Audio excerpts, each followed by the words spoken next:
Welcome to the first ever episode of Scale Sales. Today, I'm honored to have the guest of Walter Lewis from Wallix, VP of Sales there. We're just going to be delving through and going into his leadership, a little bit about Wallix as a company, and also just delving into my expertise of the recruitment side of things. To start with, we'll just focus around going into sort of giving the floor to Wallix to basically just give us a rundown of the company and what it's all about. So, Walter, if you just want to start with a sort of short synopsis of Wallix Group and what they're all about, basically. Sure. Thanks, Oliver. I appreciate it. So my name is Walter Lewis. I'm the SVP for the Americas for Wallix Group. And we're a cybersecurity company. Been in business for about 11 years now, and we're based in France. And so the specific area of cybersecurity that we deal with is around privileged access management. So we make sure that the high value accounts that have access greater than a normal user, that the activity in those accounts is traceable and reportable, and hopefully attackers aren't able to compromise those accounts and compromise the environment. So it's a subset of identity and access management. There's other things that we do in the identity space as well, but our primary focus is on solving those problems for IT environments and also for OT environments. So operational technology, factory floor technology. That's one of our unique value drivers. Is we're one of the few privileged access management software providers that focus on the OT environment as well. It's always important to have that differentiation, and so that's how we're going to market in the US. Yeah, definitely. And I think that leads on really nicely to actually one of my questions I had. How are you approaching? The cybersecurity market is highly competitive. So how do you approach a market sort of positioning yourself and differentiating your sort of strategies ahead of the competition? So I think that there's many different ways that you can differentiate yourself. When you're in a space that has several existing technologies, right? You're not plowing new ground, so you're in a new space. You really have to have a different theory of the market or a different theory that you bring to the market, I should say. So essentially looking at what the competing solutions do and really kind of putting yourself in the standpoint of the customer and saying, why would I look at these guys instead of these guys? It's very simple. Many times some companies, the truth isn't always pleasant, right? There's not really a great reason for them to choose. And so I think one of the most important things to do for a person in my role is to have an understanding of the market and also an understanding of what the customer's priorities are, because there's obviously a lot of features to a solution. The important thing to do is to really put yourself in your customer's position and say, okay, I'm faced with this challenge as well as all these other challenges, right? So I think that's one of the things that people don't do is they don't always factor in all the other things that are priorities for our customers. So one of the most important things to do is to understand what your customers' priorities as an industry, what they are, and then position your solution so that it is able to address one of those priorities. And so in cybersecurity, I've been in this space for quite some time. And I remember talking to customers in the healthcare space, like 2013 or 2014, about compliance. And they were like, well, I know that we need to be compliant, but it's a long road. And so it wasn't really a huge priority for them. So what my goal was to increase the level of priority and make it consistent with what their main business drivers were. And in that case, for the IT people in healthcare, it was their electronic medical record systems, their healthcare record management systems, things like Epic. And so what we had to do to get really good market resonance in this previous role is to focus on how what we did enhanced what their main business driver was. So to go to market within the United States, you really have to understand things from a customer perspective. And I think too often it's easy to look at things in terms of what your solution is and what it does and say, hey, this makes sense. Why would anybody not buy this, right? But you always have to realize that there's 100 things our customers need to do. And as a VP of sales, one of my jobs is to make sure that we're bringing the right message to market and that it's resonating. Yeah, definitely. We always see that the same when, let's say we've got a young consultant in recruitment or whatever sales industry it is. When I'm chatting to them when they're early on, it's always about actually understanding your client. One size doesn't fit all. If you're going in and you're saying to them, okay, it's always going to be money, they're always going to have an issue with us being too expensive or whatever it be. It's actually about understanding that each client has a different issue. So in your case, it might be a software issue, but in ours, it might be they can't find people quick enough. But you're not going to find that out without going into the detail of asking high-level questions, of actually getting down to the nitty-gritty of stuff that maybe on the face they're not showing you straight away. Right. So yeah, I completely agree with that. One thing I'll add about customer focus, though, is that when you look at your addressable market through the standpoint or from the standpoint of your customer, it's important to actually talk to customers, not just the ones that are prospects for you, but people in your network, is to really get their point of view and understand what's important to them. And then what that does is it shapes your narrative. So when you're talking to customers, it's a breath of fresh air because or prospects, I should say, it's a breath of fresh air because you're able to speak from their point of view as much as possible. And that's one of the big complaints people have about salespeople is everybody shows up and says, hey, you got to buy this. It's awesome. My boss is going to kill me if you don't. It's a me thing. And that's what you hear, a lot of complaints about the industry of sales is that everybody's so focused on what they want. If you begin with looking at the market from what the customers want and you use that to frame your narrative, you're already ahead. Yeah, definitely. Couldn't agree more. And I think leading on nicely, I think if we go into sort of in and around sort of your recruitment strategies, how are you approaching within your team of recruitment, talent acquisition, to basically get the right team in place to actually drive that revenue growth? Well, it really depends on, I could tell you from my experience, I've had experience doing this at a couple of different companies, but in my experience, a recruitment strategy, it really depends on honestly where you're starting. If you come into an organization and there's nobody there, I think the tendency is to try to go a little bit too fast. So from a recruitment standpoint, and what I'll say is specific to Wallix, when I started in the US, we had a very small presence and a lot of it was halo effect from European business that we'd done in the past. But what I had to do was look at what are the challenges that I'm going to be facing in the coming year or 2 years? And I needed to have people who had a complementary set of skills, not just for one another, but also for myself, right? So I wanted to make sure that the people that I was bringing in had a good knowledge of the product space, had a good knowledge of, your basic sales acumen, almost like cooking skills, right? You can apply those same skills to multiple different types of cuisine. So I'm typically looking for people that are connected through my network, who have a presence within the industry. One of the things that I'll do as I'm having conversations with candidates, I'll start talking about specific customers in their region. So I find that salespeople have a pretty good ability to talk about things in the abstract. Most of them can talk your ear off, but you can tell fairly quickly if somebody has, a high degree of acumen with the customers in their market. So to kind of wrap that up, my recruitment strategy at Wallix, I elected to go for senior positions first because we had to scale a team across a vast geographic area.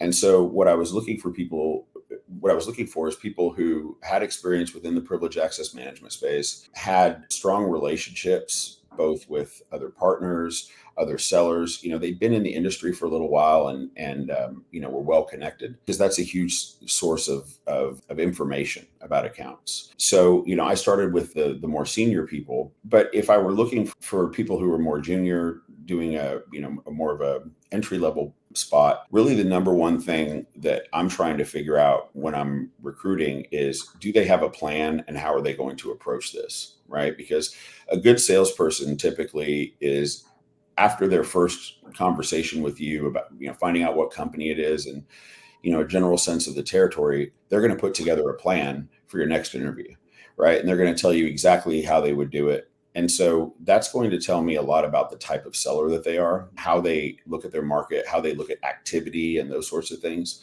So when I'm recruiting, I tend to go a little bit deeper. I always want to have people that have had success at other companies, but I also recognize that there are some people who can be successful no matter what they sell. There's people that were born to do this. But for the rest of the world, you could be very successful at one company and not at another. So you don't necessarily have to be a top 5%er at every company that you are to get hired. What you have to do is be able to, rationalize and explain your experience and have a good amount of initiative, focusing on the things that you're going to do to be successful, not the things that you need the company to do for you. And to me, those are really the keys. So when I do recruitment, I typically will, if we use a retained firm, I spend some time talking to them about the types of people I like to hire, but I like to have a blend of experience on my team as well. If I'm sitting around the table and everybody looks just like me, that's probably a challenge, because, we might get along great and have cocktails together, but we need to have different points of view, different types of technology that we leverage in what we do. And so I think as a leader, it's very important for me to learn things, not just from the people that are ahead of me in the business, but also the people that are still coming up, because they have a lot of value to offer as well.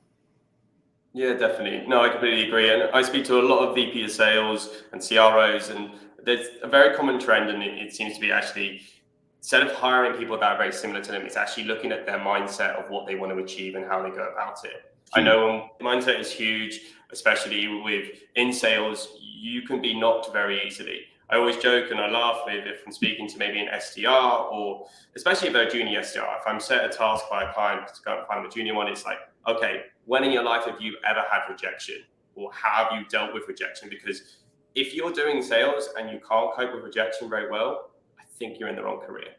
Absolutely. Rejection is one thing, but rejection is a very acute thing. It's something that happens and it gives you a feeling at the moment. And that's something that we always deal with early in our career. But as our careers progress, every salesperson that I know at some point has had a moment where they're thinking, why do I do this? I'm on this wheel every year. And no matter how well I did last year, this year, it's like, what have you done for me lately? And it's mentally exhausting sometimes, right? And so we have to remind ourselves that we got into this because this is the best way to really capture the value that you provide at a company. Your contribution is very direct, it's easy to see, and it's a hard thing to do. And if you can master your emotions, you can master the challenges selling, it's probably one of the best things that you can do for a living from a compensation perspective. And so to me, you have to be honest with yourself. I struggled with rejection early on, but doing this in the 90s when you just had a long phone list where you were calling people and everybody was yelling cuss words at you all the time. So it was a little different than it is today. We didn't have all the same resources. So I got a thick skin pretty quickly, but I realized that wasn't enough. You have to have the ability to get yourself through those emotional ups and downs that we're all going to go through. Definitely. And to be honest, I don't think it's changed a lot, don't get me wrong, but I don't know if you saw one of my LinkedIn posts this week, but I got sworn at all over the place and it was actually, I rang the wrong number by accident, but it was definitely an experience. It was quite funny, but normally if you're a salesperson, at least they should be slightly understanding of what we're trying to do, and they're probably telling their SDRs to do exactly the same thing. Well, and you're talking to salespeople, right? And so salespeople are good because they'll generally talk to you. When I'm dealing with security people, a lot of these guys are real introverts. I remember not really early on, probably about 10 years ago, I had a prospect that I called, and this guy was so mad that I called him. And I said, hey, there's somebody at your company right now that's doing exactly what I'm doing. If you guys sell anything, if you guys have any kind of customers or anything, if you're not a government organization that gets their money from somewhere else, there's somebody at your company. Your job exists because somebody's doing this. And when you remember that, it makes it easier to deal with. Definitely. And I think for any young person that's jumping on the phone, it is quite the daunting task. And that's all you think, that people are going to think negatively of you.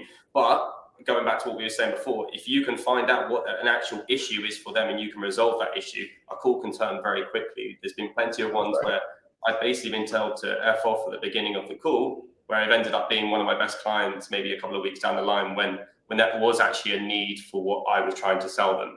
So it definitely does work that way. And anyone who's like a young salesperson watching this, don't be afraid to pick up the phone, just to dial away, have a bit of fun with it, enjoy it. And even when they do get angry at you, it's part of the job, and it can be quite funny as well, like I experienced last week.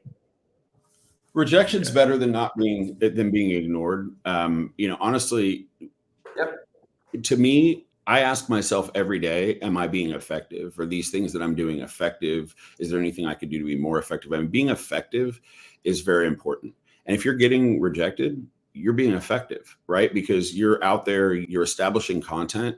And before we move on to another topic, the one thing that I'll say is that we're not having a social conversation. We're having a business conversation. So if I meet somebody socially and I say hello to them, or I make plans with them and they ghost me, that's one feeling. But professionally, it's not the same thing. We're not having a personal conversation. We're having a business conversation. So it's not a one-to-one thing. Sometimes you have to reach out to somebody 10 times, 15 times before you're going to hit that right moment where they're receptive. And so you can't view it as a social situation where, I called this guy and he didn't call me back. They're never going to call you back. You've got to keep following up. And then the one time that they're receptive to what you have to say, it'll just click. And that's how it is. Yeah, definitely. Completely agree. But yeah, I mean, definitely as I speak to young junior leaders, I mean, personally myself, 25, managing a team, one of the hardest things that we find is generally the retainment staff. So how can we keep the staff engaged with what I'm saying, listening to what I'm saying, but also just keep on developing them into high performing, high revenue driving people? I mean, is there anything you've picked up along the way that's allowed you to really retain your staff? To retain my staff? Is that what you said? Retaining them. So rather Well, than moving on and keep developing them.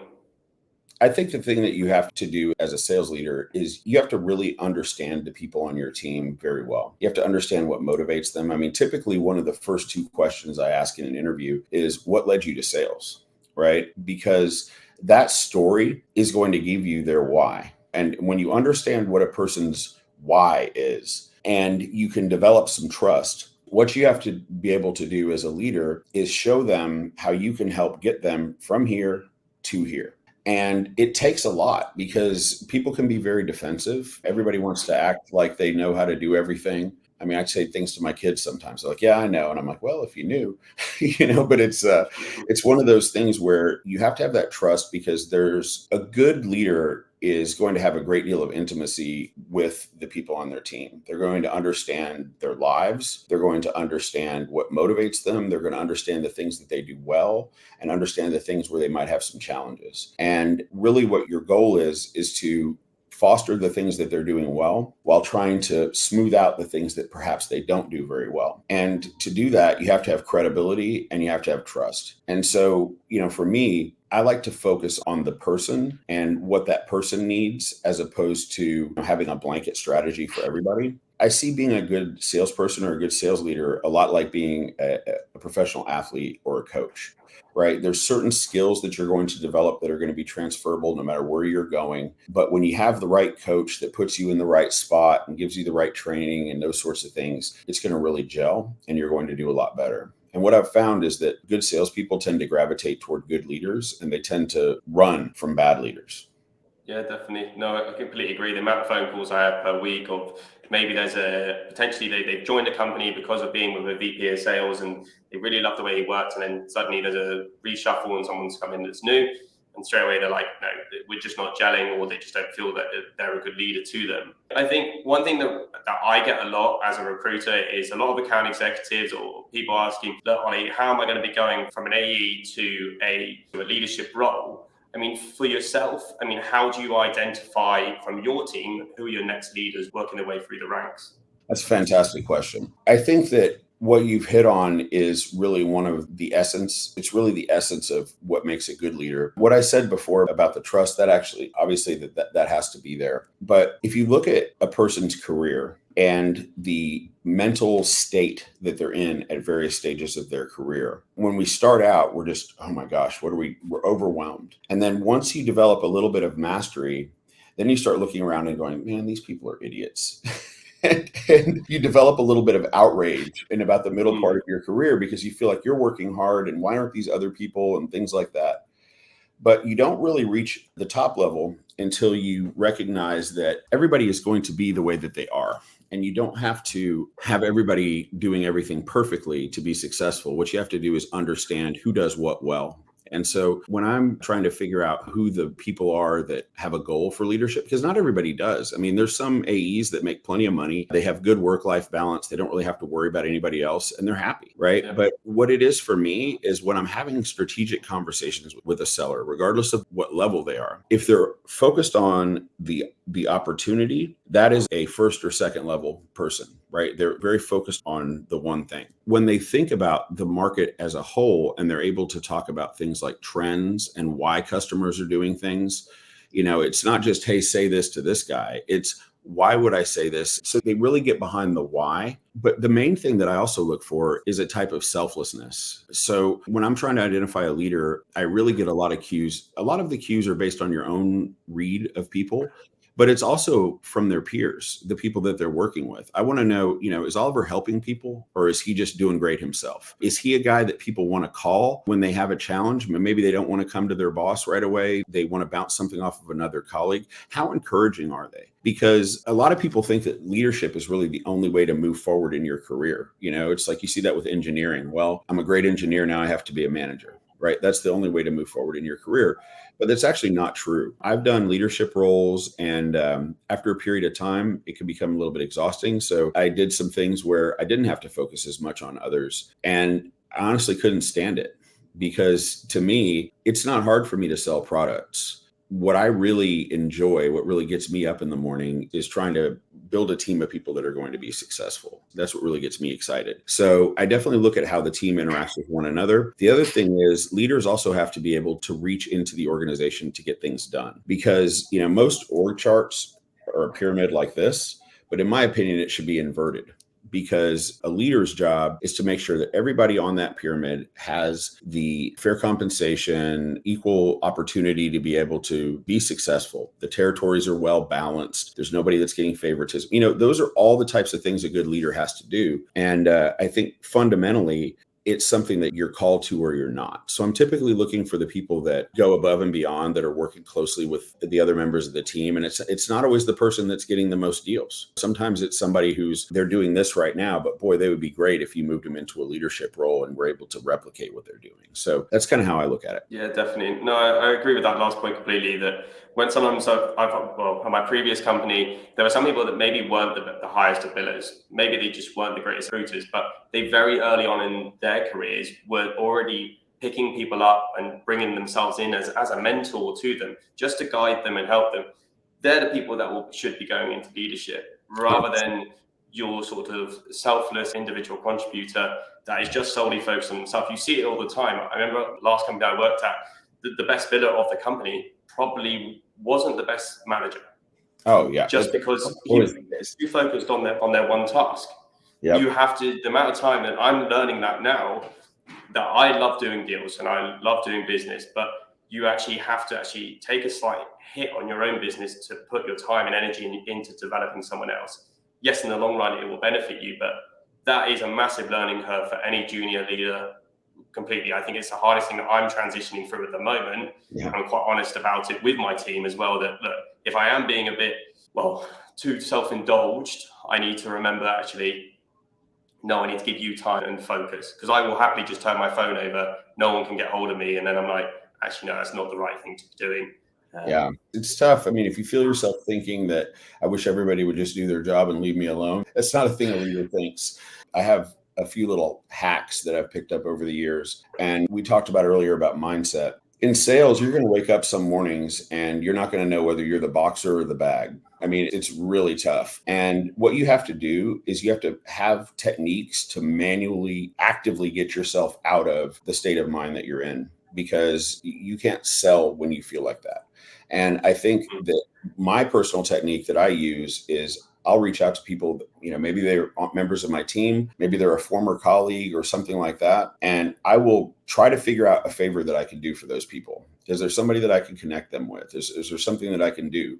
It's a lot like jumpstarting your car, right? You're taking the energy that they have and you're applying it back into your day and you're giving them some benefit. So some weeks I'll spend some time just doing things for other people that I know in the industry, and that stuff will always come back to benefit you. But it's a really good way to get out of your own head and focus on the things that you do well, so that your mind can come back and you can be in the right state of mind to do what you need to do.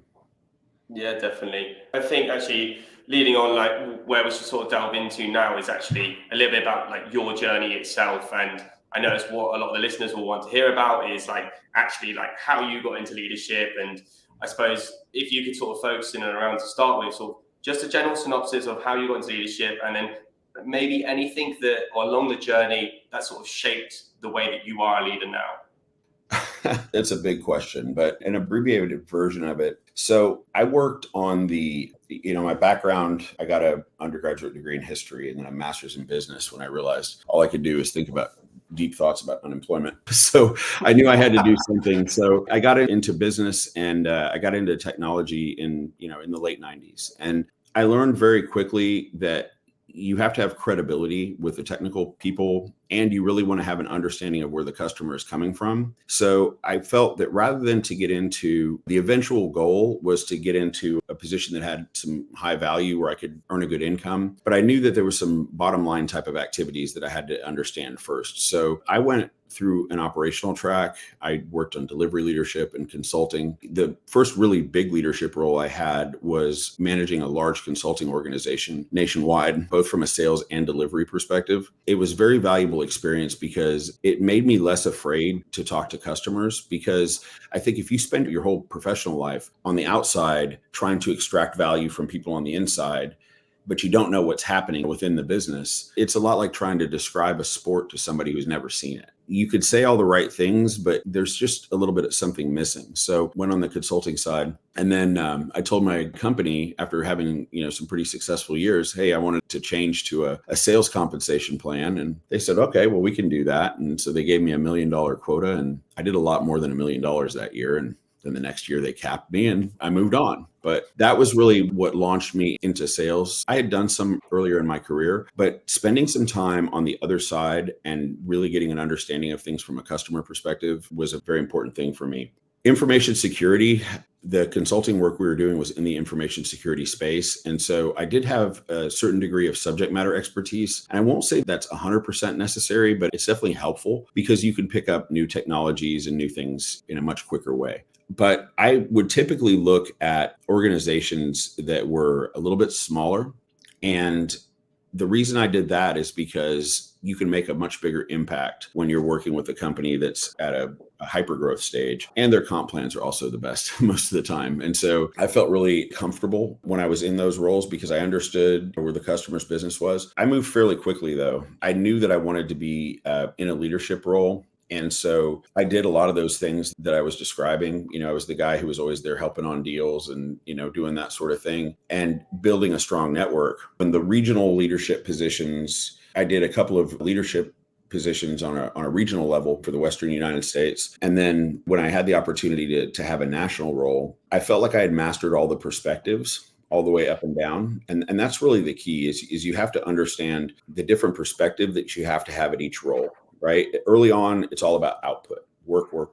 It's about showing that you have what it takes to be persistent and to get through. But then as you proceed, a lot of it is understanding where to apply that. So I felt that I was able to do that very effectively and figure out where the right opportunities were from a company perspective. So in coming to Wallix, I knew that eventually I want to have a CRO role. And I knew that I needed to get some experience at a national level, because the thing that's really different is when you're a first level manager, you're basically taking what you knew as an individual contributor and trying to replicate that to other members of the team. But you have to relate to other managers and perhaps to director or VP above you. As a director, you really need to judge the management acumen of the individual sales managers that you have on your team and their teams and how they're looking at their business. So it's a different perspective. A lot of the things that you'll pick up in the first and second level leadership are the forecasting things, the stuff that you have to be able to do to really speak with executive leadership. But when you move up from a director level to a VP, now we're starting to talk about things like the unit economics of a sale. And so you can't have the same conversation for a VP role that you would for a more junior role, because the conversations are different. You're talking about things like addressable market, budget, the unit economics of specific roles, how fast to grow. And you don't learn any of that stuff in sales. I mean, you don't learn any of that stuff. So the only way that you can really ready yourself for the more senior roles is to do it on your own. I mean, companies are going to train you in their product or their methodology or those sorts of things. But being a voracious reader, looking at, the theory of, how people are selling now, how people are marketing, how they're buying. So understanding the trends in your space, and also spending time with people that are more senior that could help and advise you on your point of view. Because I could tell you, somebody puts together a marketing plan or a sales and marketing, a go-to-market plan for an area. I can pretty much tell you what level they're at because of the things that they focus on. And so understanding that there's things that you have to pick up at each of those levels. So for me, it was understanding customer perspective, understanding the business cycles and the sales cycles. I gave a former colleague of mine some advice before he took a role. And I said, look, you are a good seller, but what you need is some transaction volume. And you need to do that because you need to have dealt with 100 different procurement people. Right? You don't need a 10 deal a year job. You need a 100 deal a year job for a while, because what you have to do is get a large amount of exposure to the way different companies do things. And that's what's going to give you that level of experience. So he did that. He's at a more senior role. So knowing what it's going to take to get you to that next level is absolutely fundamental. And there's some organizations out there that people can join now that can help coach you through some of that. But for me, it was really just a process of reading and learning and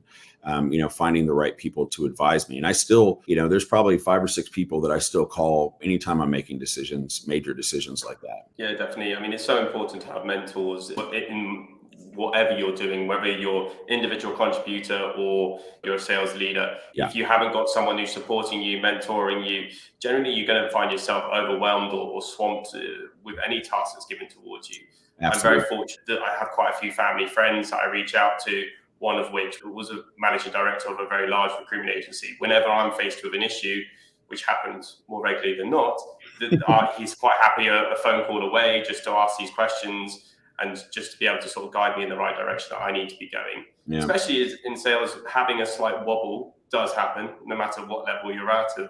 There can be concerns or just the pressure of your team sending you 100 emails a day asking you normally a bunch of rubbish, to be perfectly honest, but it's part of it. And just having someone who can just send to you again and get you back on the track is so important. And I think that's all goes on to, obviously you're talking about having problems, but is there a specific challenge you faced going into leadership or while you've been a leader that you mentally?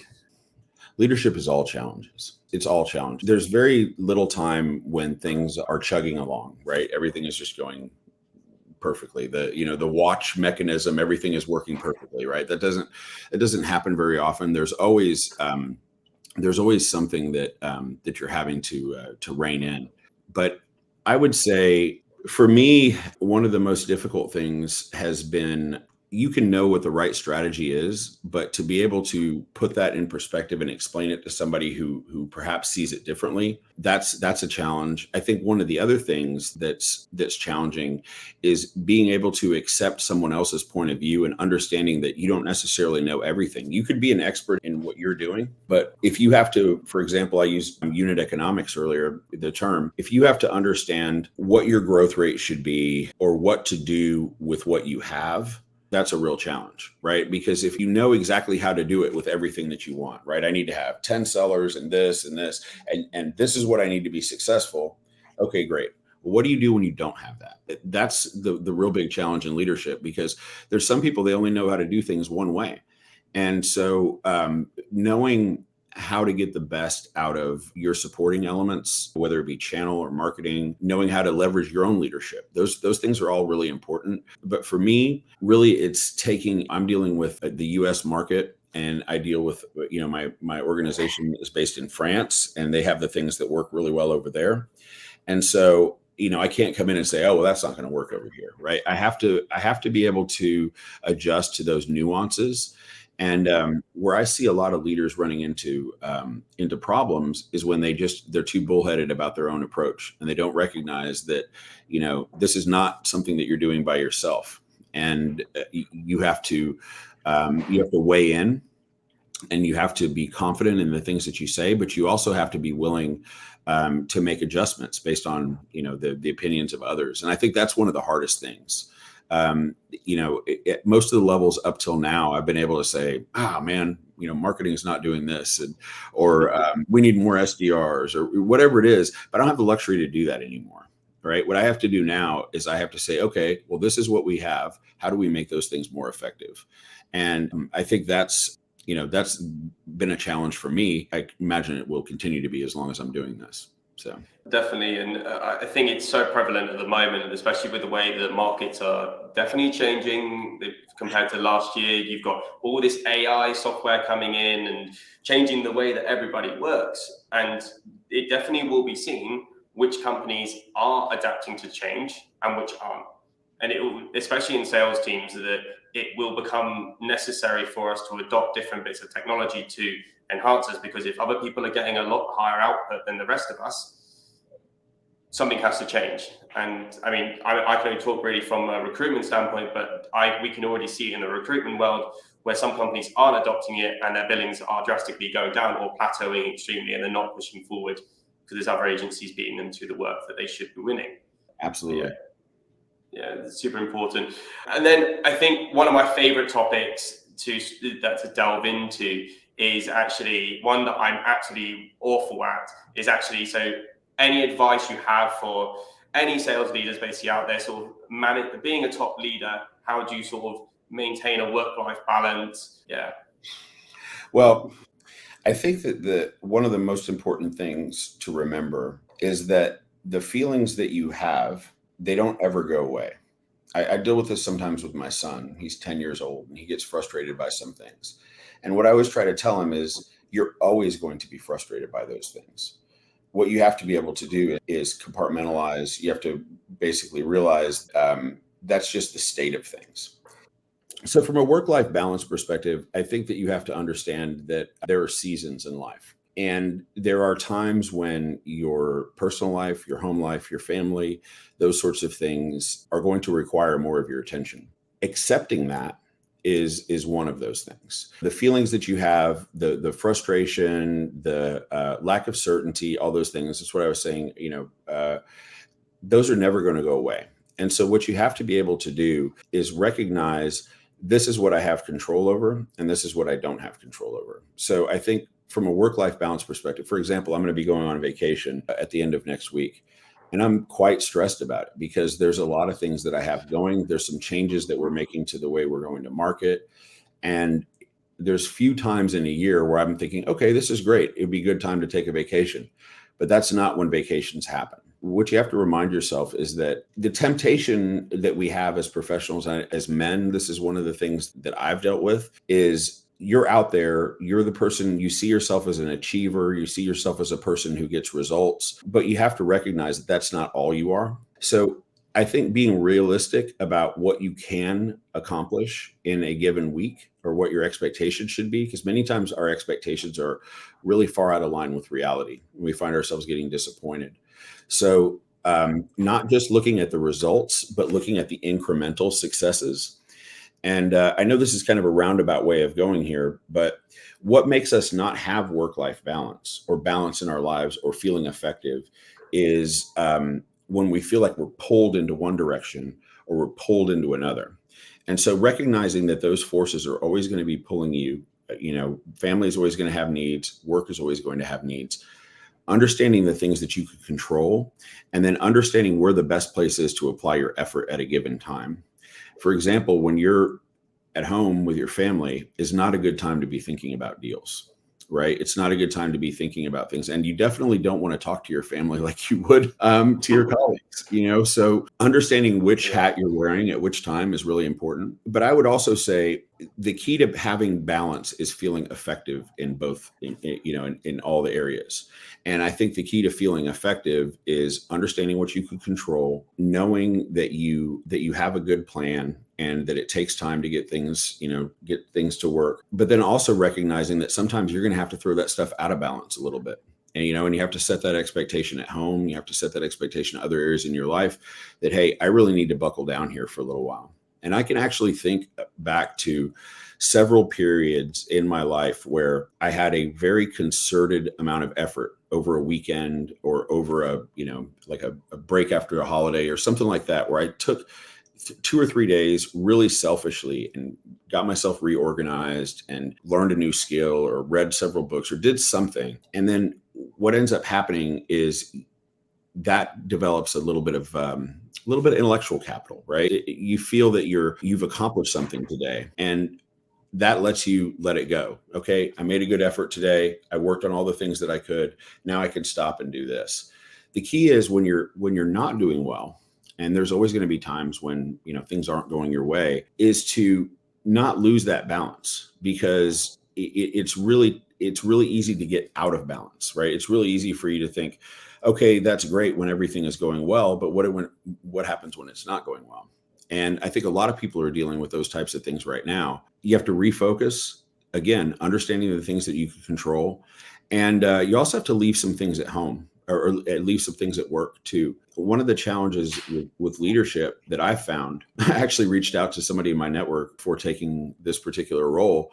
And I wanted to talk to him. He had gone from being a VP to a CRO. And I said, well, what's it feel like in the top job? And he didn't even hesitate. He said, lonely. And I said, what do you mean? And he says, well, you can't really complain to the people below you. Nobody wants to hear it from you above you. And you don't want to talk to your wife about it necessarily. So it can be kind of lonely. And I could definitely see that. And the way that you handle that is by having a network of people, first of all. Second of all, knowing what you can control. And then just finding those little things that keep you motivated. That's what's going to make your time effective. Because usually if there's a lack of balance, it's because you feel like one area, maybe your professional area is really lagging and you want to bring it up, but you can't manage like that. You can't be running from one side of the boat to the other. It just doesn't work. You have to be the same person with the same techniques across your whole life. Managing your time, managing your effort, and all those sorts of things. So, I know that that's not an easy answer. There's not really a hack to work-life balance, but one other way that is actually a hack is I like to color code my calendar. And it's a little bit of a pain when you first do it because you have to come up with categories and do those sorts of things. But what I believe is that you take in information in different ways. I can look at a report that shows me the numbers, or I can look at a chart, but I wanted to have something I can go through my calendar in detail and see what I'm spending time on. And I can have an Excel spreadsheet that tells me that, or I can flip back through my calendar and notice which colors I'm seeing not come up enough. And so a hack to making sure that you're spending enough time with everything is doing some color coding on your calendar and saying, I'm doing a lot more of this than I am of this. And if ever I'm having a bad time and I look back about 3 months, there's some imbalance in that calendar, right? And so it's having little spot checks, little things that you can keep yourself honest.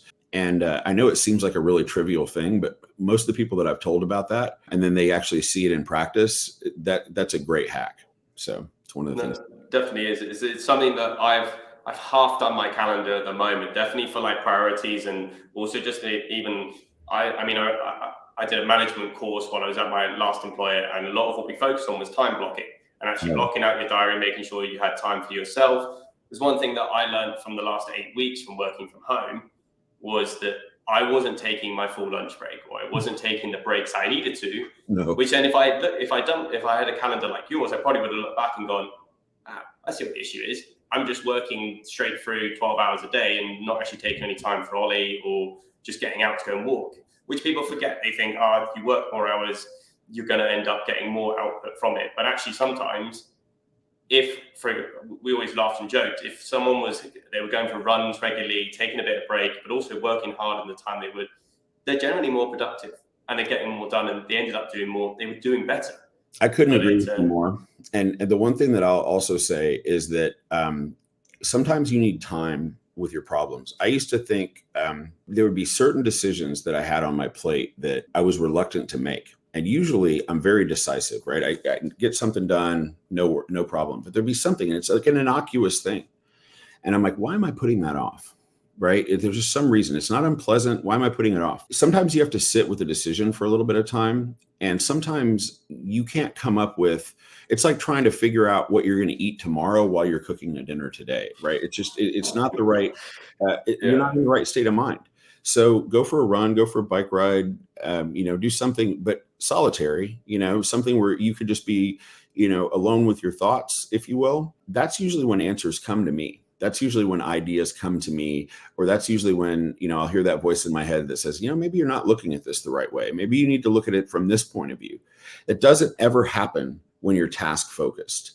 So you have to give your brain, your mind, your experience, all those things time to process, because we don't know how all that subconscious stuff is working and how it's organized, right? So recognizing the fact that you're not always going to be able to come up with the right answer, taking a step back and then doing something either relaxing or something that's completely different, that's when you're going to get your thoughts. The key is making sure you capture them when you're doing that. Bring a notebook when you go for a run. Yeah, so mine's actually awful, because where I do most of my thinking is actually in the shower. So people always ask me, they're always like, Ollie, you always have such long showers. I'm like, as soon as I get in the shower, I'm by myself. Normally I plan my whole day in the shower. But I mean, I wish I could have a notepad. I probably should get one of those little waterproof ones to put on the wall or something. But generally, it's a weird place. But it's a great time alone when there's no one else around. But yeah, I completely agree. You do have to have that moment alone, whether it's going for a walk, having a shower, or whatever it be. Yeah. It's so important. You have to know when you do your best thinking, and I take some time in the evening, when everybody else is in bed. I organize my stuff for the next day. But I try to take, and there's times when I've been out of balance with this and I haven't gotten a lot of exercise and those sorts of things. But I think that most of the people that I know that are successful, they see that as just part of their daily hygiene. And that's usually when they have most of their good ideas. And so understanding that you can't force it, you can't, turning that thing harder isn't going to make any difference. Sometimes you just have to let go and you get a whole different approach. So, I know that sounds, a lot of the things, that I've said, I don't think anything's particularly, mind blowing, but a lot of them are very basic. And what I've found is that doing things well is not complicated. It requires discipline, and it requires an understanding of how you think and how you approach problems. I'll give you an example. I was sitting in a room and we were making adjustments with the whole executive team. We were making adjustments to an addressable market file. And there's like 10 people sitting in this room and we're projecting, and I'm at my computer trying to make some adjustments on the fly, and I couldn't do it. My brain wasn't working. There was too much other stimulus going on. There were too many variables that people were talking about. And I recognized this is not the time for me to do this. I can't produce a good result. And so what I had to do is basically be vulnerable and say, hey, I am not able to put my best focus into this right now. Give me some time to sit with it and I'll come back. And it wasn't pushing anybody off. It was basically just realizing that I was going to attach really negative feelings to this if I kept trying to do it, banging my head against the wall with all these distractions. It just wasn't going to work. But you have to be vulnerable enough to do that. And I think it takes some time and some confidence before you can, because I knew nobody was going to think that I was a moron. I didn't know how to work Excel. It wasn't about that. It was about the fact that I just couldn't do it at the time. And recently, it's probably one of the first times that I would have been comfortable doing that in an executive meeting where I'm actually saying, hey, I can't do this under these circumstances. In the past, I would have always tried to push through, but it shows growth, I suppose. Yeah, no, definitely. I completely agree. Well, look, I think that we've answered everything that is definitely going to be insightful for all of the leaders. I've definitely taken up enough of your time, and I really appreciate that, Walter. But yeah, thanks so much for your time, and I'm sure the listeners will really enjoy this, especially as it's the first episode. So I'm sure it will be a good one for them. I appreciate the opportunity, and like I said earlier, when we're thinking about what we do, having these types of conversations, actually spending some time discussing it, helping somebody else build something for their brand, those sorts of things, it's very useful, and I appreciate the opportunity to do it. Thanks so much for that, Walter. Much appreciated. Thank you. All right.